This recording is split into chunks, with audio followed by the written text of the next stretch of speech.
Hello, I'm Daniel, and welcome to my YouTube channel. We here at the channel are continuing in our series of videos with respect to information, education, inspiration, advice, guidance.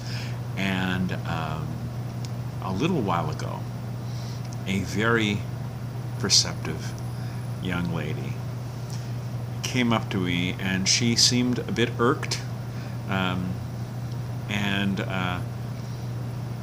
as she so often does, blurts out a question before really letting me know what's truly bothering her. So she plops herself down across the table from me and she says, "What's with the salt?" And she was referring to passages in the book of Leviticus and the book of Numbers dealing with the requirement of salt, which should be served with every meal offering, with every mincha offering, and specifically she was making reference to the passage, to the posuk, the verse in Numbers chapters 18-19. It is an eternal covenant of salt before Hashem, before the Almighty, before God. What's with the salt? You know, and Shabbos tables and thing, we have bread, we have salt. What's with what's with the salt?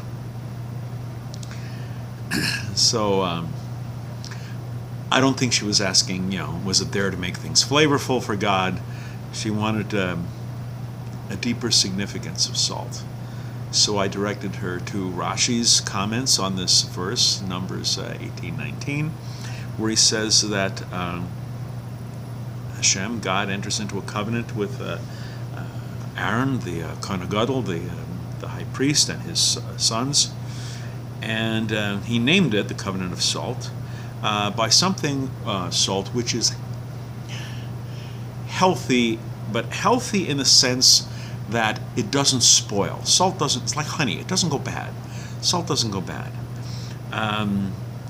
And it makes other things healthy, as it were, by preventing what it comes in contact from going bad. For example, in the days before refrigeration, you had salted meat, you had salted fish.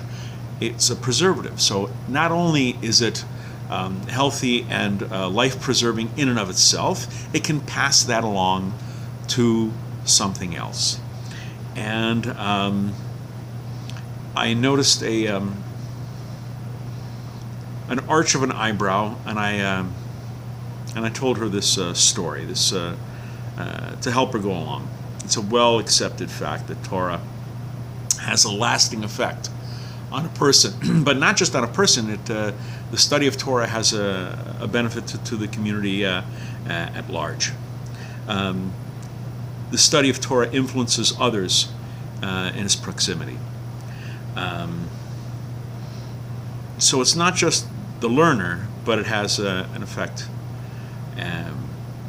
So I was thinking of a story of Rav Lieb Shteinman and a wealthy philanthropist. This wealthy philanthropist comes to Rav Shteinman with a shaila, with a question. He wanted a solution to some sort of religious halachic problem. The problem was this: he's a wealthy man, and he always contributed to this yeshiva, this rabbinical school. This Institute of Higher Learning. There was many young men studying, learning Torah. But another institute started up. It was a Kiruv institution. It was to encourage people to come close to God. It was a place, I was thinking of places like or Samech, Eshet Torah. Its focus was on adult Jewish education, but on bringing people closer to God and taking relatively unobservant people and making them more observant. So he says, for many years I've been supporting a number of yeshivas. Students are engrossed in all-day Torah study. And he's been approached by the leadership of this notable Kiruv organization, this outreach program, and they want my financial support. So the question is this: should I diminish my contribution to these mainstream schools, or do I lessen my donations to the yeshivas and filter some of my money over to the Kiruv yeshivas, the school that is bringing people in. He says, if I decide to diminish my yearly contribution to the regular yeshivas, it will not have an effect on their learning. Their spiritual development will continue unabated. But their physical state of affairs may change. Their learning won't change, but,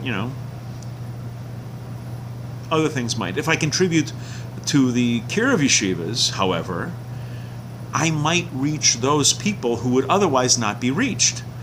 I will be saving young Jewish men from spiritual extinction. So what should I do? So Rav Shteinman responded with the following very powerful statement.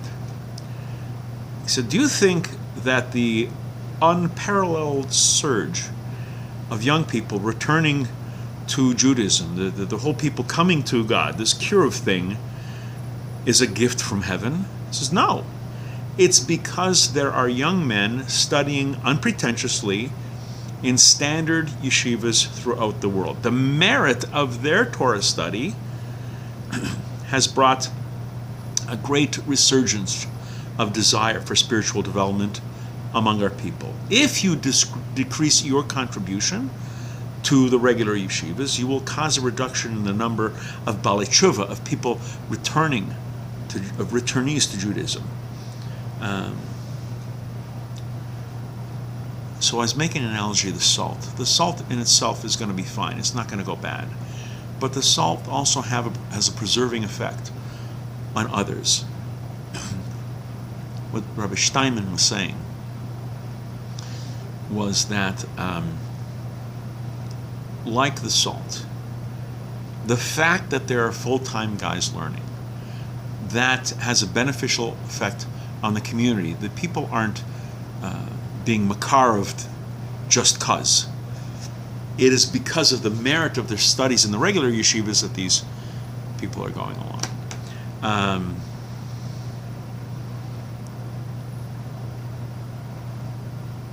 It is sometimes regrettable that we don't appreciate the value and the far-reaching effect of our learning. If we did, our diligence in Torah study would increase.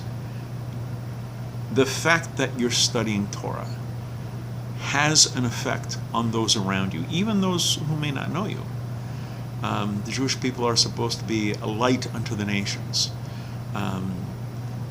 You are setting an example by increasing your knowledge of Torah, by studying, by learning, by studying with a friend, by incorporating that into your life. You're having an effect. You're an or l'goyim. You are a light unto the nations. We're going to be doing more videos along these lines. Please come back. Please watch. Please learn. And until next time, I'm Daniel, and thank you too much.